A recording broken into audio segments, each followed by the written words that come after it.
오늘은 고린도전서 10장 말씀을 통해 우리를 향한 하나님의 뜻을 함께 살펴보며 기도의 제목을 찾고자 합니다. 오늘 말씀 고린도전서 우리 8장부터 시작된 우상에 바쳐진 그 제물을 먹는 문제에 관한 바울의 결론 부분에 해당합니다. 오늘 말씀을 통해 우리는 무엇을 위해 살아가야 하는지 함께 깨닫는 저와 성도님들 되시기를 주님의 이름으로 바라겠습니다. 본문 23절 보시면 모든 것이 가하나 모든 것이 유익한 것은 아니요 모든 것이 가하나 모든 것이 덕을 세우는 것은 아니라고 말씀합니다. 바울은 원칙적으로는 모든 것이 가능하다라고 말씀을 합니다. 우상에게 바쳐진 제물을 먹는 것 그 자체는 어떤 선이나 악이 아닙니다. 그런데 그것이 선이나 악과 직접적인 관계는 없지만 그 행위를 통해 결과적으로 선이나 악으로 또 연결될 수도 있는 문제입니다. 그렇기 때문에 단지 모든 것이 가하다 여기로 끝날 수가 없습니다. 우리는 살아가면서 어떠한 문제들이 닥칠 때 원칙적으로는 나에게 무엇이든 할 수 있는 자유가 있다고 해서 그것을 다 하면서 살아갈 수는 없습니다. 바울은 뒤이어 모든 것이 유익한 것은 아니라고 말합니다. 또 모든 것이 덕을 세우는 것도 아니라고 말합니다.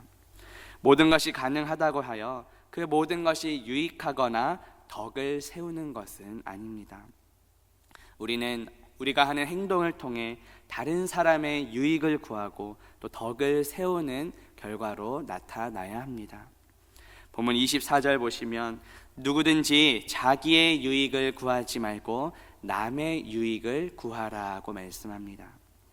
우리에게는 무엇이든지 할 수 있는 자유가 분명히 있습니다.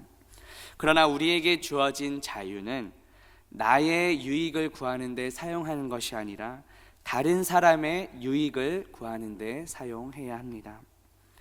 여기서 자기 유익을 구한다는 것은 다른 연약한 지체들을 고려하지 않고 내 자유를 남용하는 것을 의미합니다. 이것은 엄밀히 말하면 자유가 아니라 방종입니다. 그렇다면 우리가 구해야 할 다른 사람의 유익은 무엇입니까? 우리 주변의 연약한 지체들이 당하고 있는 그 어려움 또 연약함을 이해하고 그들의 입장에서 한 번 더 생각하며 행동하는 것을 가리킵니다. 우상에게 바쳐진 제물을 먹는 문제에 대해서도 나와는 생각이 다르다 하더라도 그 연약한 지체들의 입장에서 생각하고 행동하는 것입니다. 본문 25절 보시면 물을 시장에서 파는 것은 양심을 위하여 묻지 말고 먹으라고 말씀합니다. 당시 로마 또 소아시아 지역은 우상 숭배가 매우 강했습니다.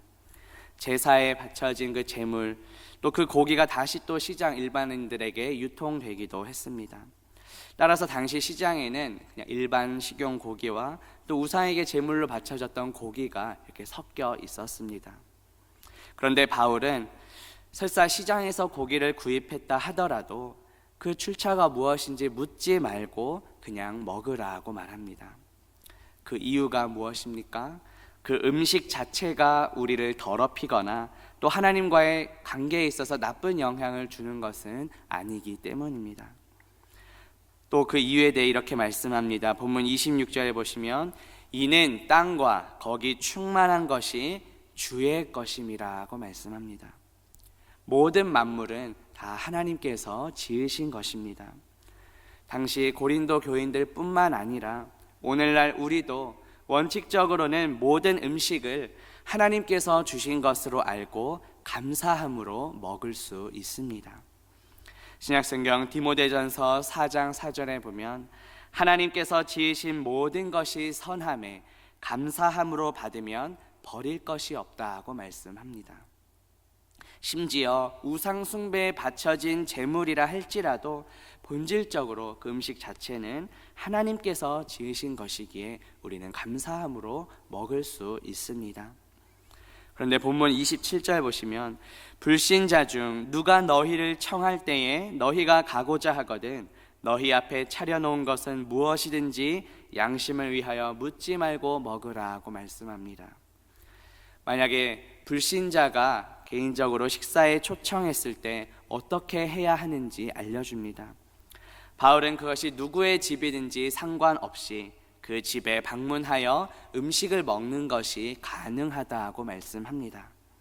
그런데 그 차려놓은 음식에 대해 묻지 말고 먹으라고 말합니다. 일부러 불신자의 초청을 거부하거나 또 그 음식 때문에 상대를 거부할 필요가 없다는 것입니다.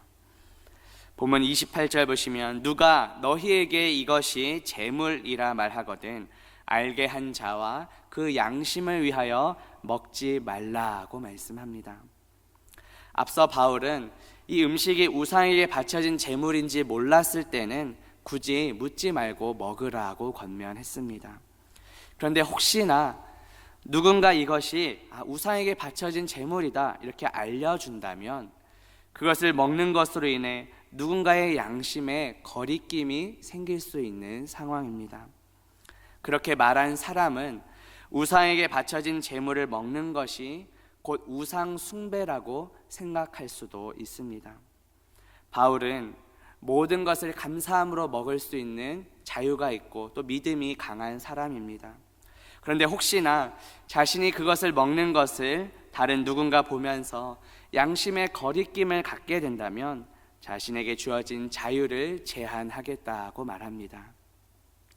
마찬가지로 오늘날 우리에게도 모든 것을 먹을 자유가 있지만 혹시나 나의 행동으로 인해 믿음이 연약한 자들이 그 양심의 거리낌을 받는다면 우리에게 주어진 자유를 절제할 수 있어야 합니다.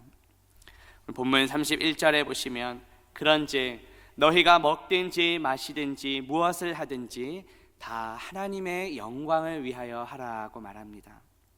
바울의 결론이 무엇입니까? 우리에게 무엇이든 할 수 있는 자유가 있지만 다른 사람의 특별히 믿음이 연약한 자들의 그 양심을 위해 그 자유를 절제해야 한다는 것입니다.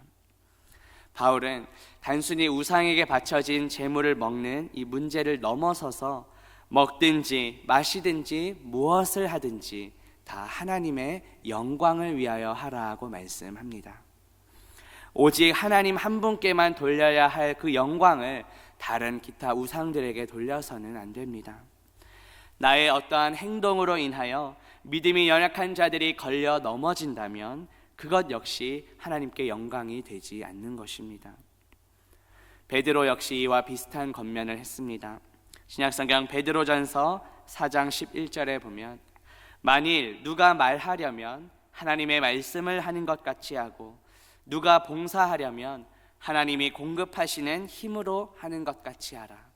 이는 범사의 예수 그리스도로 말미암아 하나님이 영광을 받으시게 하려 함이라고 말했습니다. 내가 말하고 나의 힘으로 봉사하면 결국 나의 의를 드러내고 나의 영광을 나타내는 것입니다. 그러나 하나님의 말씀을 하는 것 같이 말하고 하나님께서 공급해 주시는 힘으로 봉사한다면 그것을 통해 하나님께서 영광 받으십니다.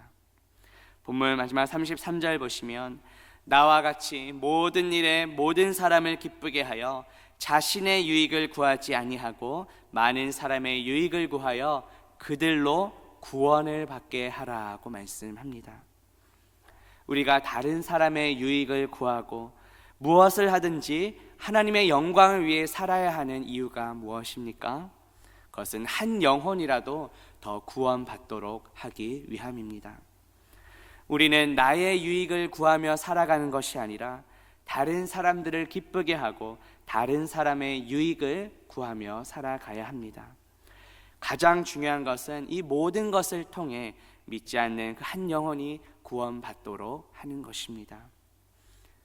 우리는 무엇을 위해 살아가고 있습니까?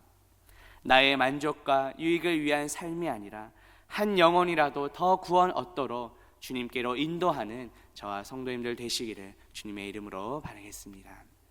함께 기도합니다. 하나님 아버지